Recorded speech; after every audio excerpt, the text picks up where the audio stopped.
to take a few moments from your busy day. Unwind and be inspired as you listen to the insights of empowerment psychic Halley Elise, a top 100 psychic, speaker, and author. Be sure to contact Halley Elise at halleyelise.com. And now, The Halley Elise Show. Hello and welcome to the Halley Elise Show. I'm so glad you could join me today. If you're watching or listening, then we've just finished up with part of the high holidays for the Jewish community. They've just celebrated Rosh Hashanah, which is their new year. And it seems kind of unusual because in America we have a new year and it's one evening of celebration and then we have New Year's Day.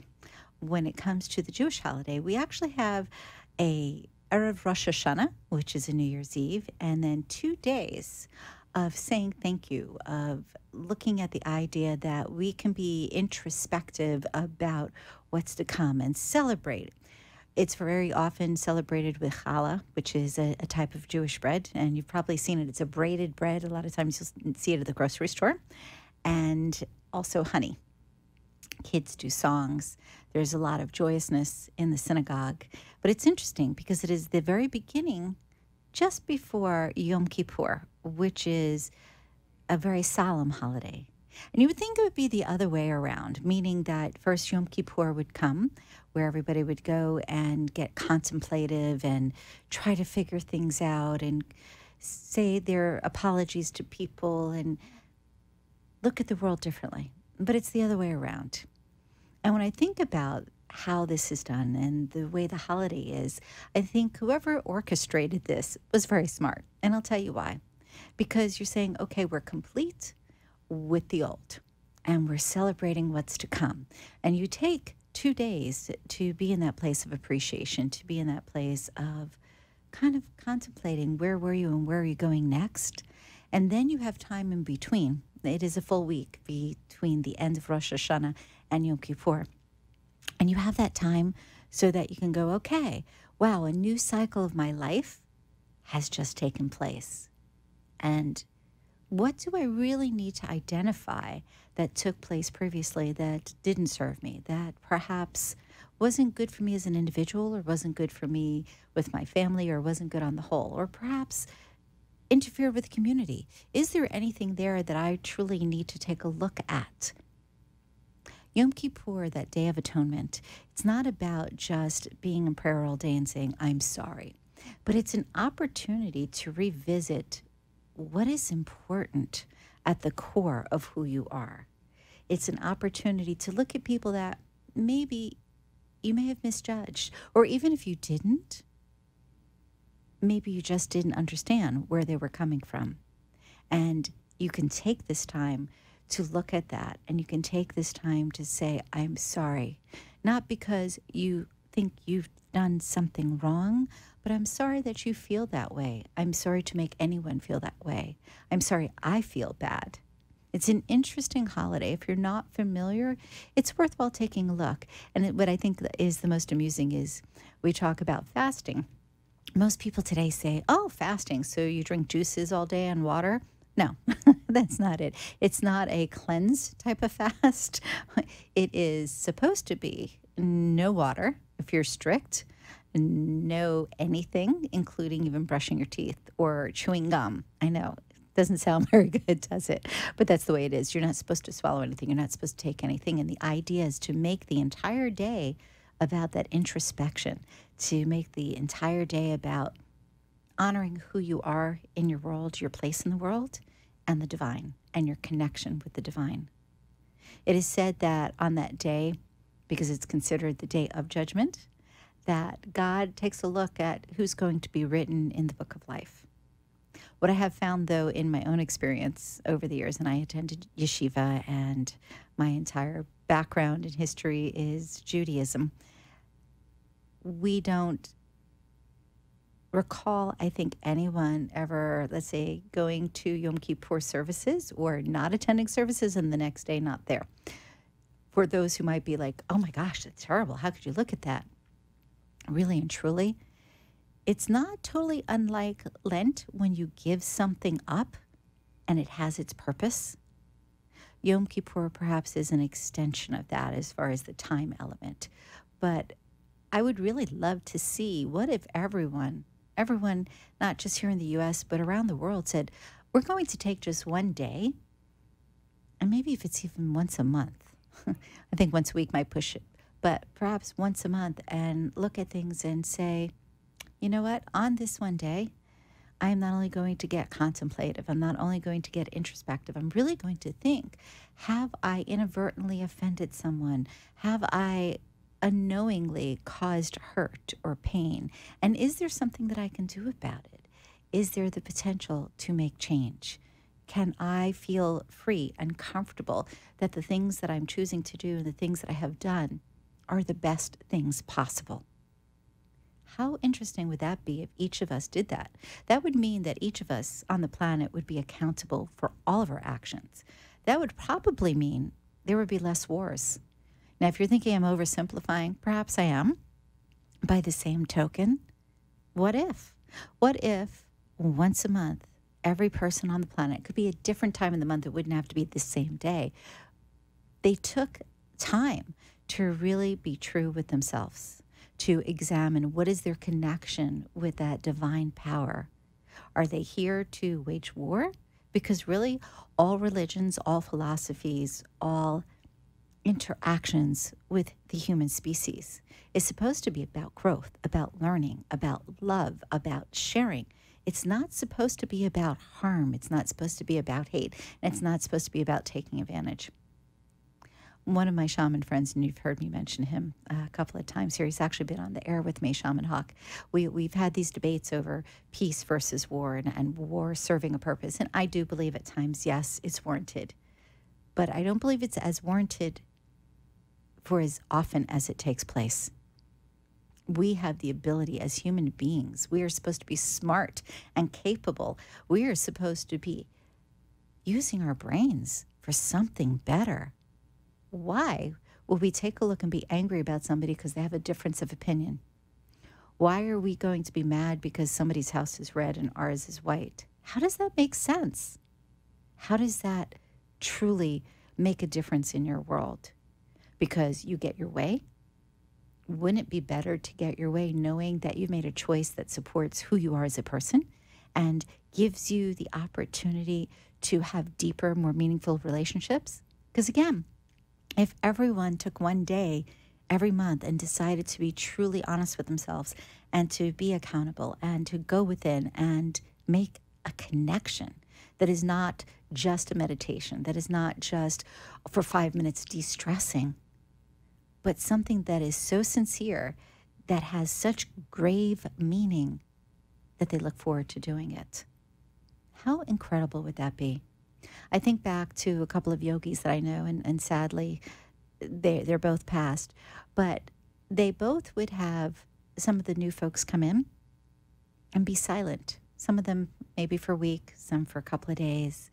And when these folks were able to speak, all of a sudden they were transformed. There were awarenesses that they had that they did not see when they were talking. And yet when they were silent, a whole new world opened up to them. I have a lovely friend who was on the air not too long ago talking about Ayurvedic foods and medicines and a way of living. And she was saying that it's best to eat alone, to eat in silence. I personally am not as thrilled about that. I like the camaraderie and the interaction and just the joy of exchange when you're eating. But I can understand how if you make that a part of your routine, where you at least take one meal a day, where you sit in contemplation and you sit in gratitude and you eat in peace, think about how great your digestive system works, because your mind isn't on 20,000 things. Think about the fact that you could eat slowly and your food isn't getting cold because it sat while you're having a conversation, but you're eating it at the right pace. Think about how you may not eat as much because you get full being in your own space with your own company. If you're wondering, where did all this come from? As I said, Rosh Hashanah, tonight is the last night, but there's more than that. We've been in a very peculiar time this past month. We had a lunar eclipse, and we've had a solar eclipse, and we've had hurricanes. out the yin yang, here, there, and everywhere, creating destruction and devastation. And so many people are worried. I just had a conversation a little while ago about end of times. Now, we could focus our attention on that, but I'll tell you the same thing that I said just a little while ago. We've had threat of that before. 2012, Y2K, we could go all through time. I actually listened and watched a video clip now. Oh my gosh, this is going back about 6 months, 7 months ago, but it was something from, I believe, the 50s. That was when it was like 8-inch reels. They weren't exactly YouTube type of thing. But the person that was speaking was talking about how we had to get our acts together because this is it. This is the end time.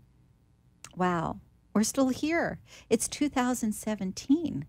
Do you perhaps want to make a difference in your world? And I don't mean just you moved furniture around or you decided to be a little friendlier to the neighbor.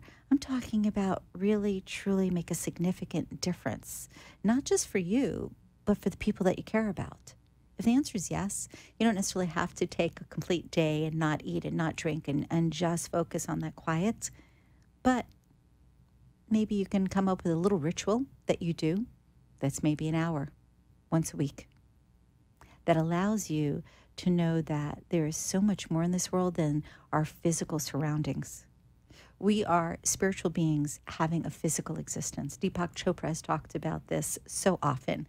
Wayne Dyer, who's no longer with us, has talked about it. Louise Hay, also, who's no longer with us. This, again, been a peculiar time with the numbers of people and the types of people that have been very instrumental in teaching and growth have left the planet.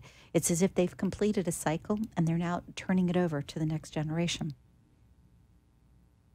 Give some thought to however is comfortable for you, creating a pattern, a cycle, a ritual, a ceremony that works for you, that you can implement into your world, whether it's once a day, once a week, or once a month, to truly feel connected, not just to this planet, not just to the physical environment, but to who you are as a person, as a full sentient being, and what that means to you.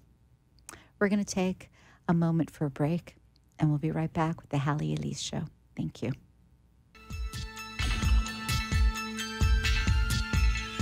This is your empowerment psychic, Halley Elise, one of the top 100 psychics in America. For over 30 years, I have offered psychic readings, programs, spiritual guidance, and other life skill techniques. As our lives have become more complicated, we often reach for answers. Who are we? Where are we headed? Are we pointed in the right direction? In addition, we often are concerned for our loved ones. I have helped thousands of people navigate their life circumstances through different modalities of spiritual and intuitive guidance. Call me at 561-755-2166 and allow me to further explain how I may assist you in clearing the path of yesterday so today and tomorrow will be a success. Call me at 561-755-2166 or visit my site, HalleyElise.com. That's HalleyElise.com.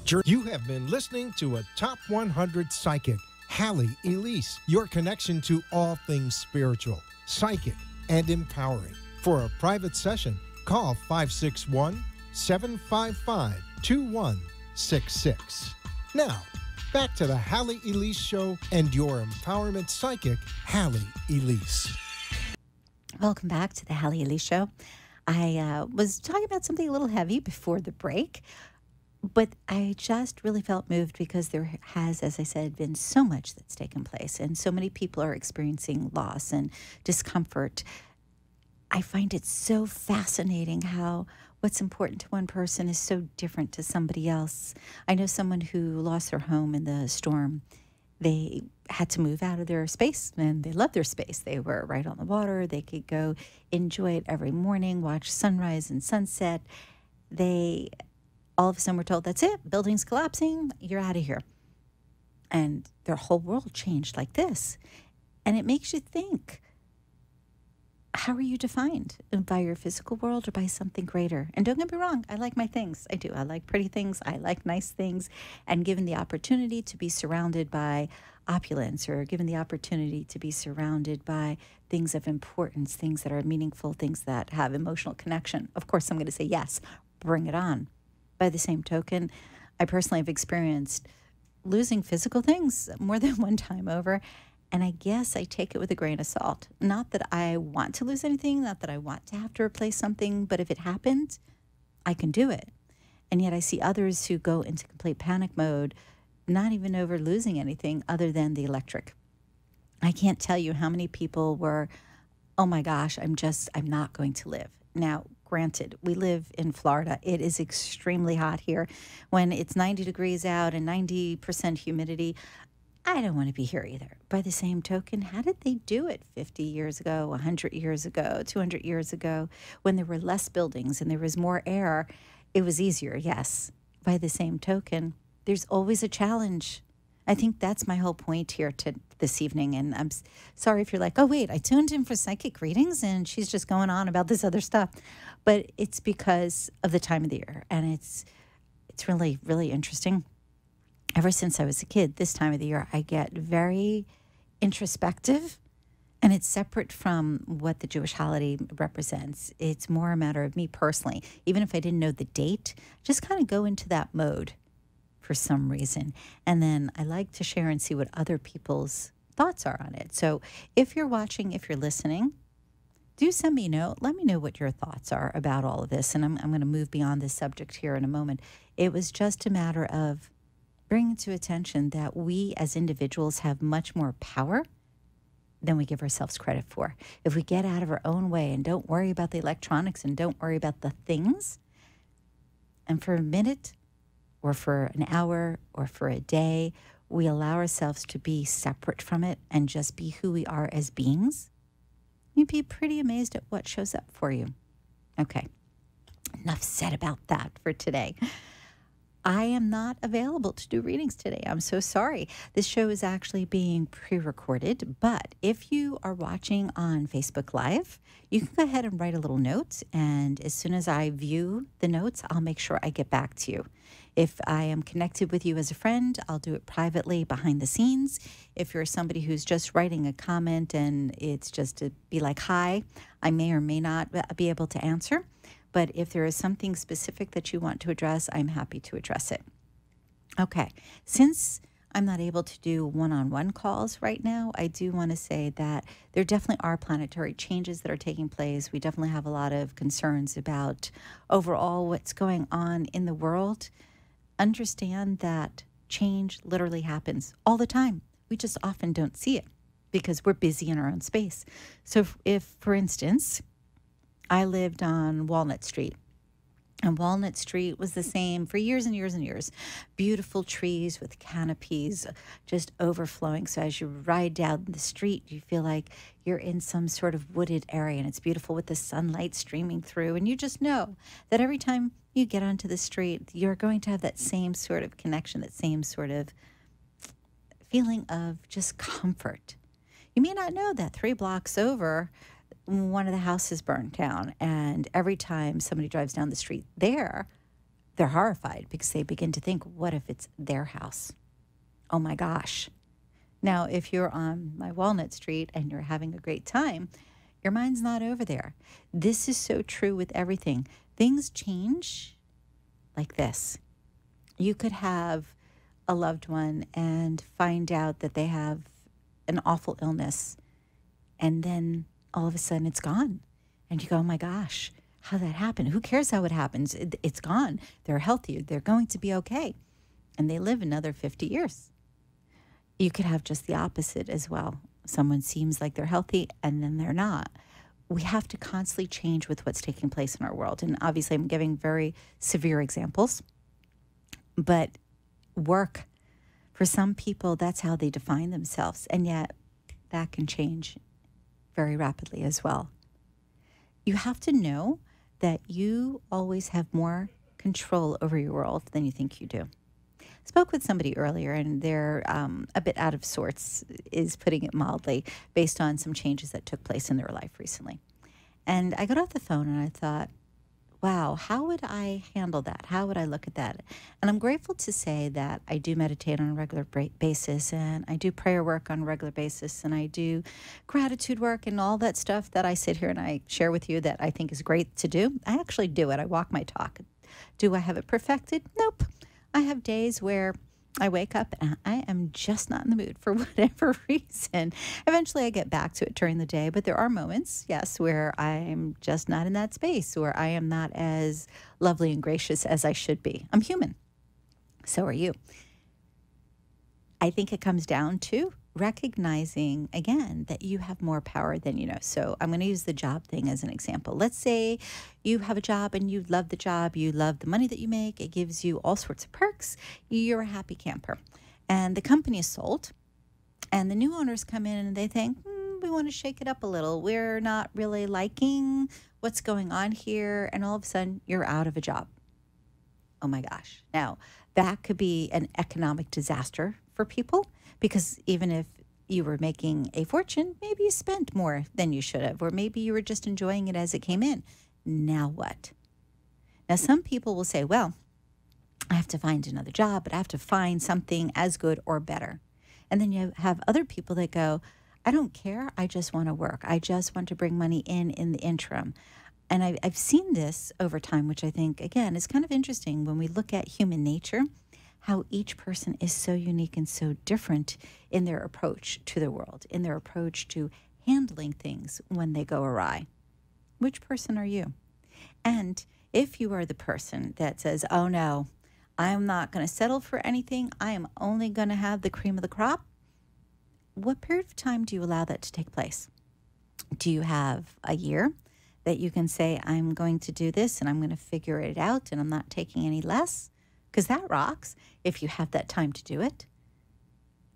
What of the person who doesn't? What of the person who has, let's say, 2 months, and then they have to figure out how are they taking care of the electric bill? Do they just stay in that mode of, nope, I'm not doing it that way. I have to have what I want. I have to have what I deserve. I'm not taking anything less. This is where I think so often we get caught up in our own stuff. We believe that things are supposed to be a certain way. So if it is not that way, it becomes a heartache.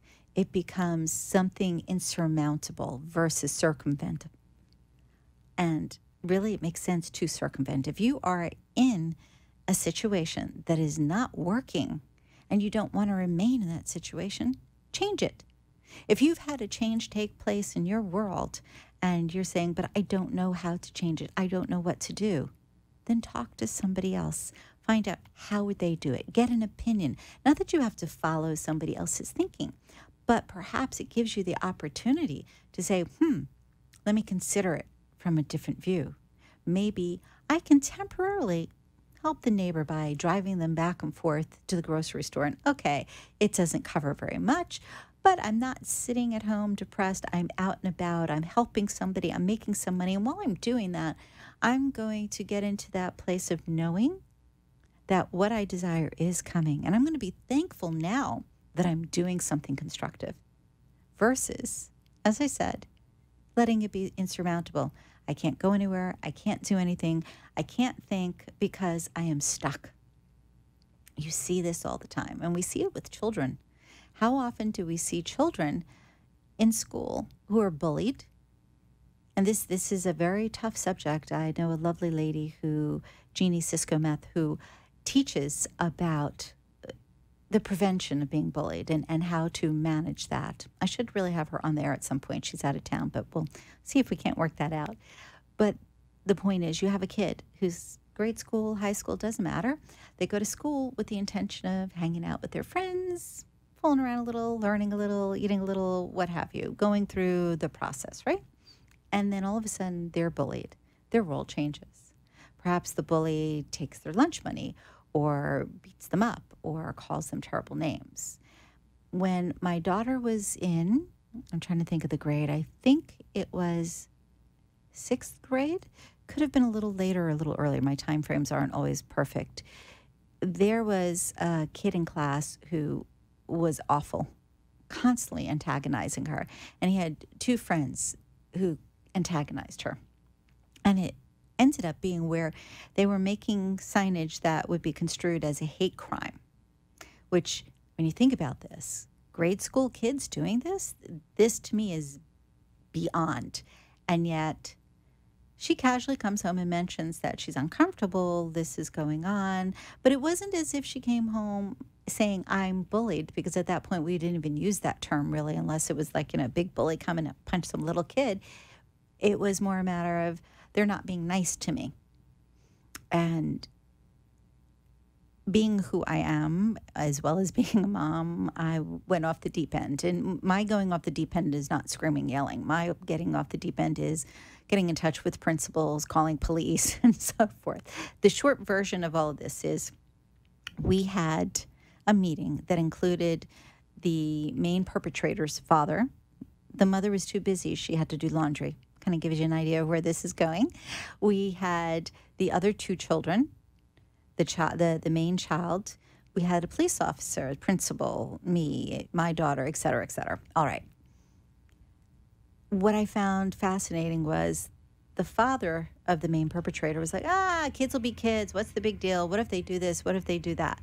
And the officer said, well, sir, you can say that, and we can lock your son up, and we can lock you up as well. And the guy's like, what are you talking about? He truly was ignorant that being in a space of assaulting someone verbally, visually, that it would have the same impact as someone who goes to fisticuffs. Had no clue. And his wife, honestly, wasn't that big of a deal. It was a kid's scuffle. After the police officer spoke to this man, he still was reticent to admit to anything, any wrongdoing on his part or his child's part. And he started to blame the other two children who were standing out in the hall.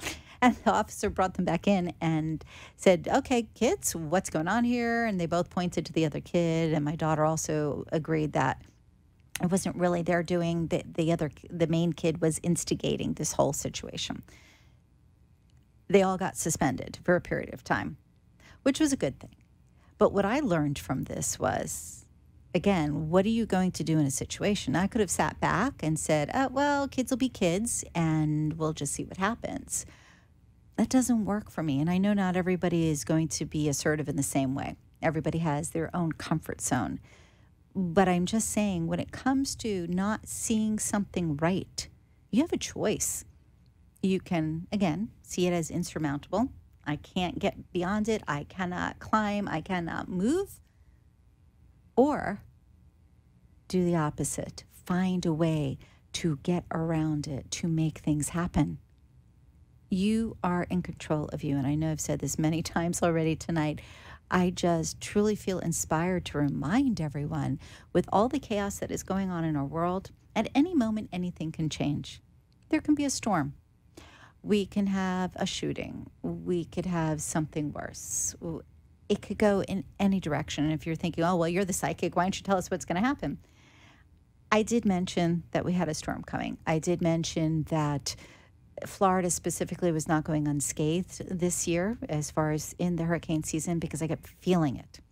It was like maybe a month or so before.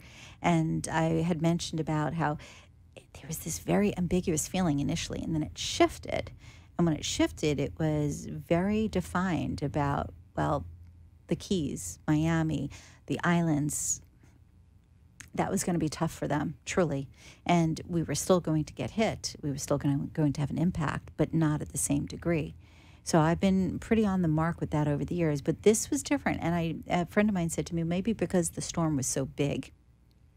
And truthfully, I don't think it has so much to do with the size of the storm as I do with the people. And if you're going, okay, now she's gone off the deep end. What do you mean, the people? What I'm talking about is what our outer world reflects is what's coming from the inside. If we are walking around angry all the time, that has a viable energy. It's palpable.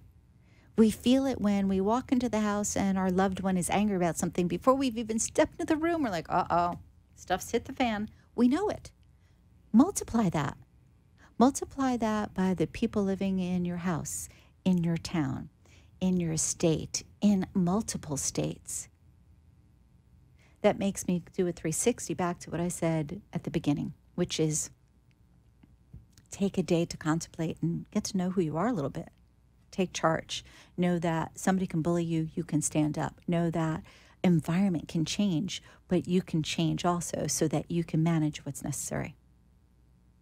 We're going to take a quick break, and we'll be right back with the Halley Elise Show. Thank you.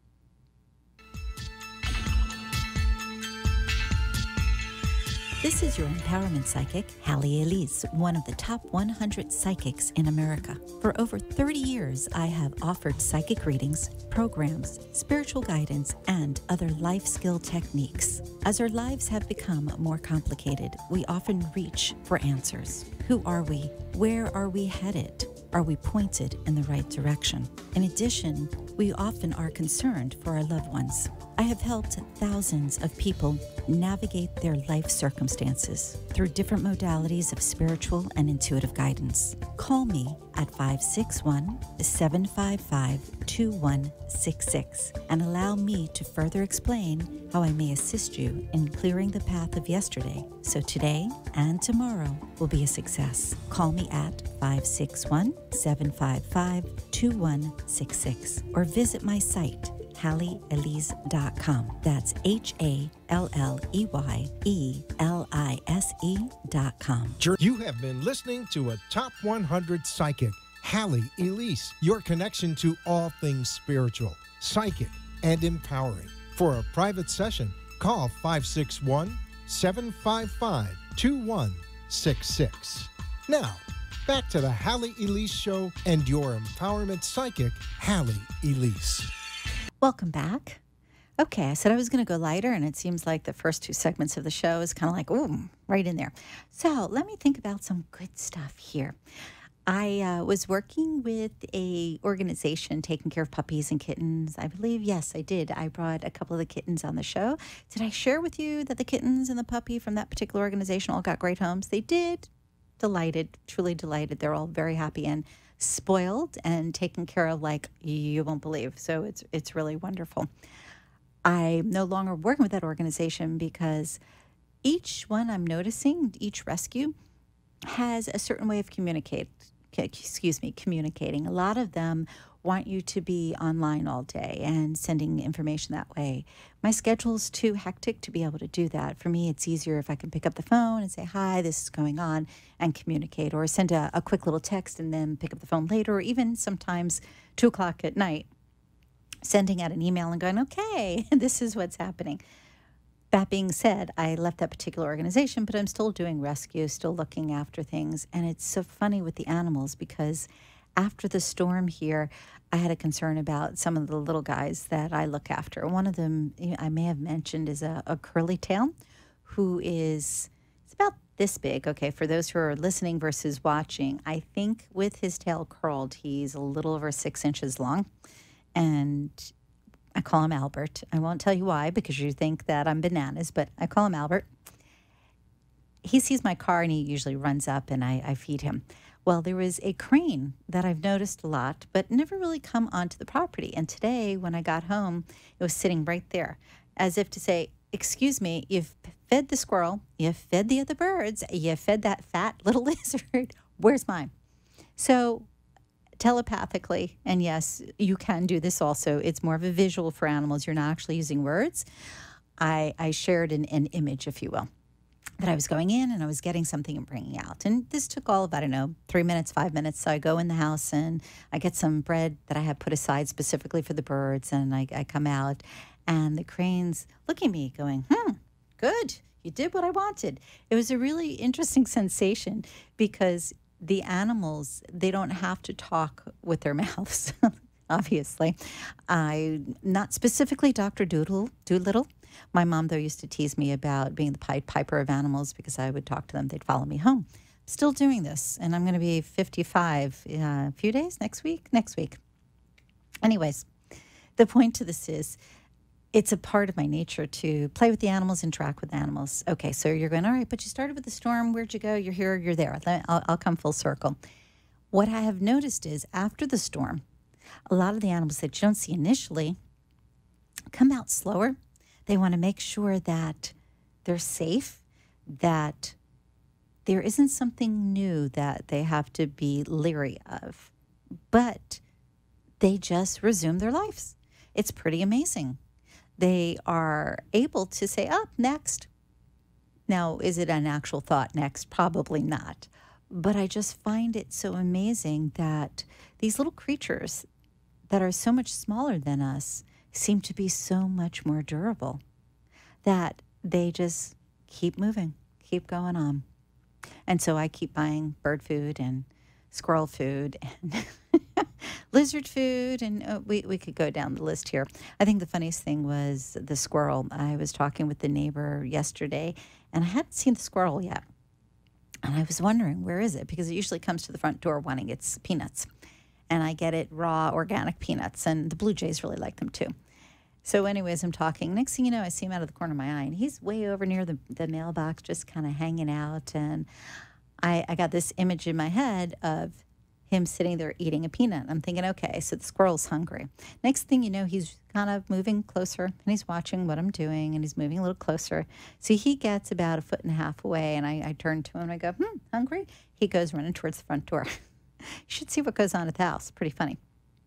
The reason I'm sharing this is not because of my ability to play with the animals and talk with the animals. I genuinely love them and go out of my way to make sure they're all right.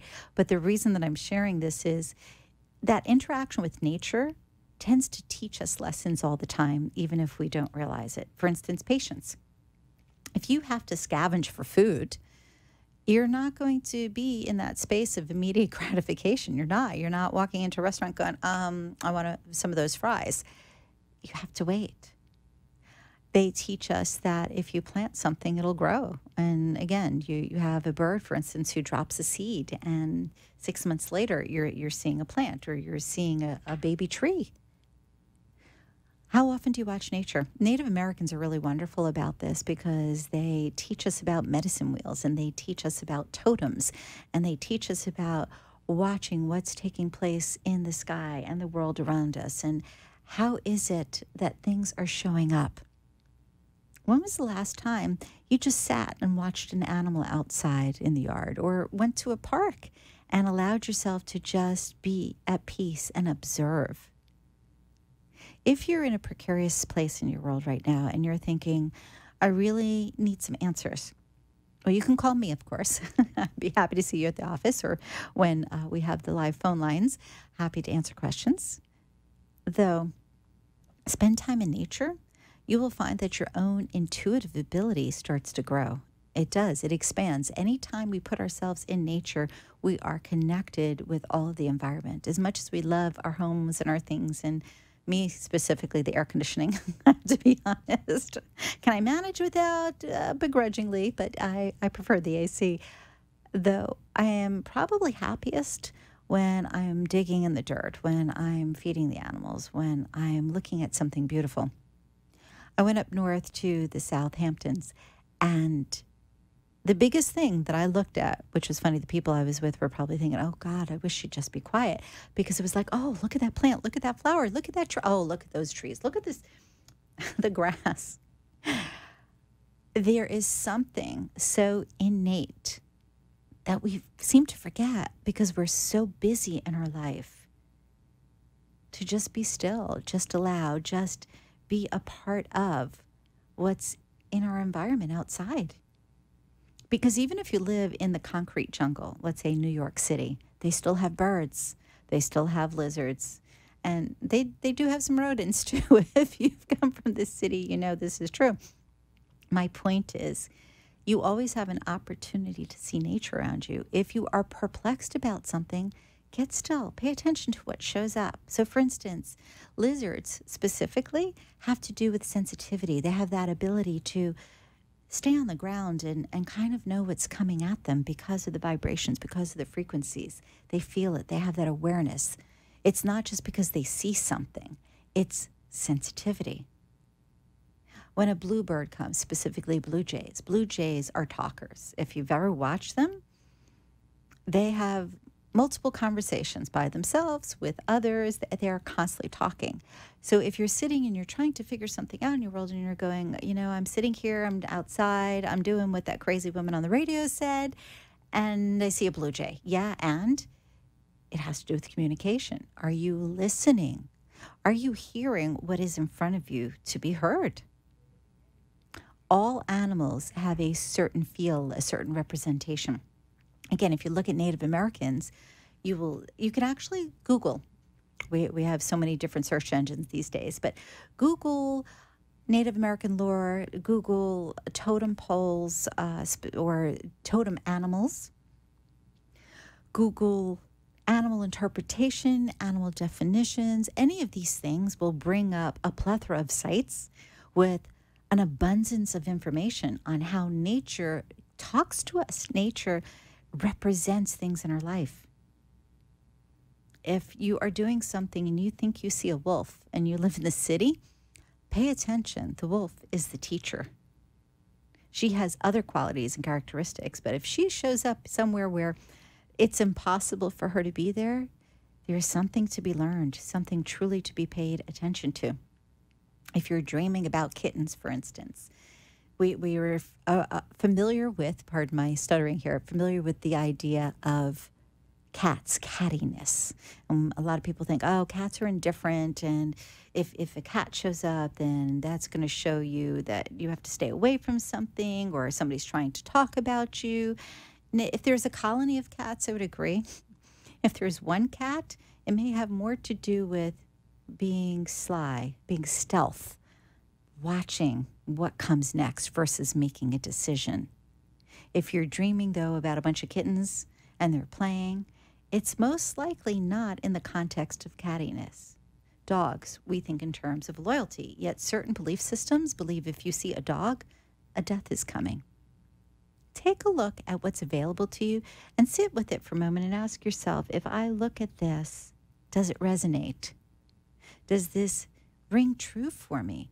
And while you're contemplating whatever it is that you have to make a decision on, or you're trying to just get some clarity, or you just want an answer to drop from the heavens into your lap, watch what nature does. Different animals, again, represent different things in our life, and so often it sits right in front of us. If you are, for instance, thinking, I want to make a change as far as school, education, I just don't think that I'm in the right mode here to do what I need to do. And you're walking down the street and all of a sudden you see an owl. Go, okay, maybe I need to not make a move just so quick. What does the owl usually represent? What do we think of? We think wisdom, we think learning, right? So perhaps there's something more to be seen in the space that you're already in. But again, Google it, see what you come up with. I think you'll be fascinated with all the different types of animals there are. And there is this wonderful book called Animal Speaks that's been out for forever. I use it as a reference point so often. But if you're thinking, well, I don't really have the time to look it up and I don't really want to read on it, what's your gut tell you? If you see a skunk, what's the first thing that comes to you? Is it a cute little fuzzy thing? Or do you think bad odor? Pay attention to what that inner knowing guides you to know as well. All right, we're going to take another break here, and we'll be right back with the Halley Elise Show. Thank you.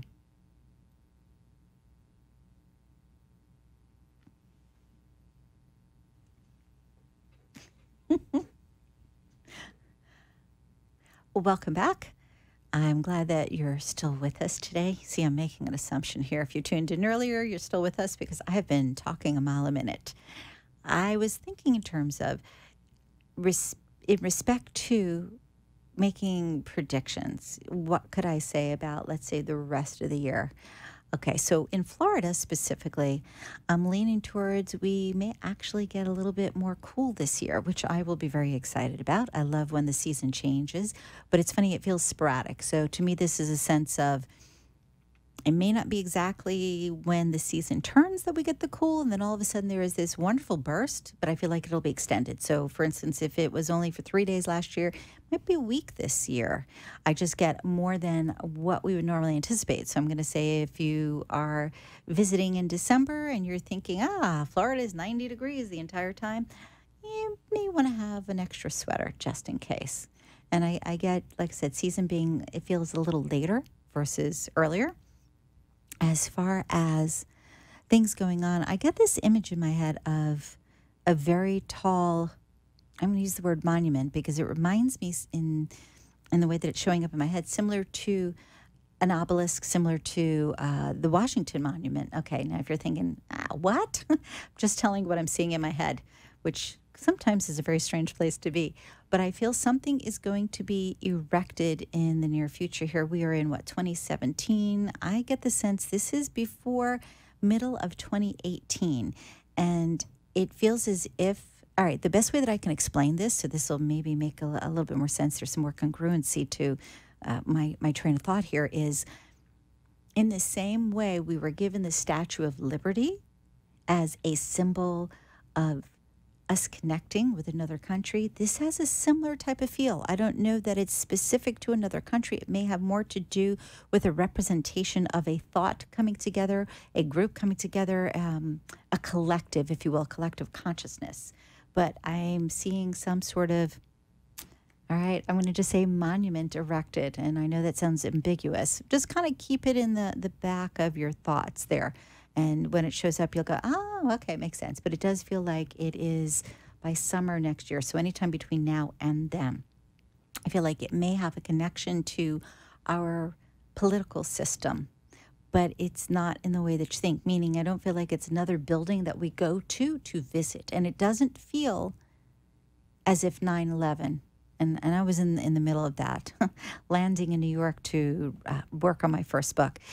This feels to me different. This feels more, again, like the Statue of Liberty, some sort of monument, symbolism of a coming together, of a collective consciousness. And I'll be honest, that's not where I thought I would go at all. Kind of a weird thing there. What can I tell you? I'm just trying to give you some tidbits as they pop in. I will tell you that the first Wednesday of the month, as a reminder, we do have the Psychic Gallery if you want to join us in Boca Raton, and you can get all the information for that at my website. Hopefully, if my web guy put the new date on there, but if he didn't, it is the first Wednesday of the month. I have to check that, actually. And it is in Boca. The website is HalleyElise.com. That's HalleyElise.com. If you'd like to schedule a private session with me, you can do that through the site by just clicking the email thing, or you can contact me on Facebook, or you can drop me an email, which is pretty easy. It's info@HalleyElise.com. Or, of course, you can give a call to 561-755-2166. Once again, that's 561-755-2166. And I am going to say also, just because my thoughts are running random right now, I went from focusing on something intuitive to whatever kind of popped in. What I'm getting here is, when it comes to advertising, if you have thought about wanting to take advantage of a huge audience, give some thought to radio. I'd love you to join me, but really and truly, in general terms, give some thought to advertising on the radio. I've got some great packages I could share with you if you contact me. I'm just thinking in terms of, I heard something the other day about statistics. I didn't realize that they are so high still for radio. I would have thought with the web being the way it is, that it's all about the web. And granted, web TV and web programs are massive and are getting a lot of attention. But believe it or not, radio still seems to have 80% of the market, more so than newspapers, more so than the bulletins in the mail. If you want to really see your business grow, I can say that if you'd like to join me here on the Halley Elise Show, I would like a business that is complementary, meaning if you are a gun salesman, may not be the right venue for you. There's another show probably on WNN that you can connect with, but you can contact me, as I said, for advertising information. I'm happy to share. We do have a few packages. And again, like 80% of audiences still listen to radio. That to me is astounding. I mean, what a great number. We have a massive audience that is not limited to local area.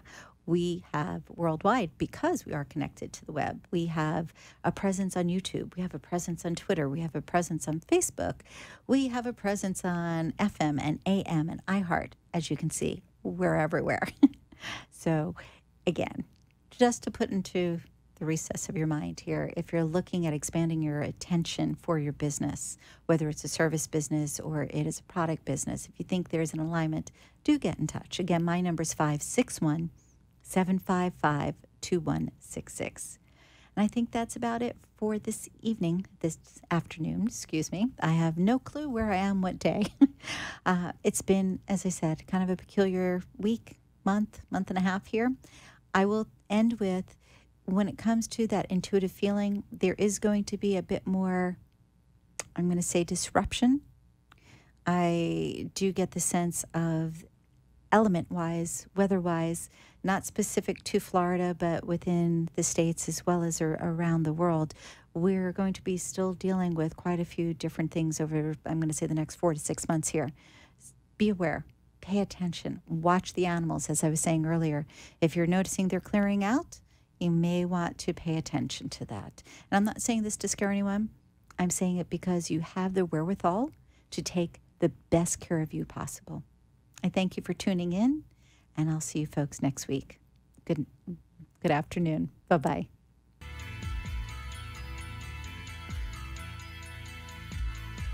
Journey with Gaia Retreat in Mount Shasta, August 19th through the 25th. A transforming and magical experience with Catherine Lorenzini. Embrace the energies of Mount Shasta and the portals of the root chakra. Channeling ascending masters, energy vortexes, sacred sites, crystal bowl healings, vision quests, and so much more. Visit JourneyWithGaia.com for more information. That's JourneyWithGaia, GAIA.com. Tune in every Tuesday on WNN at noon for an hour of peace, inspiration, and psychic phenomena with empowerment psychic Halley Elise. And be sure to visit HalleyElise.com. The opinions expressed on the preceding sponsored program were strictly those of its hosts, guests, and callers, and not necessarily those of this station, its staff, management, or sponsors.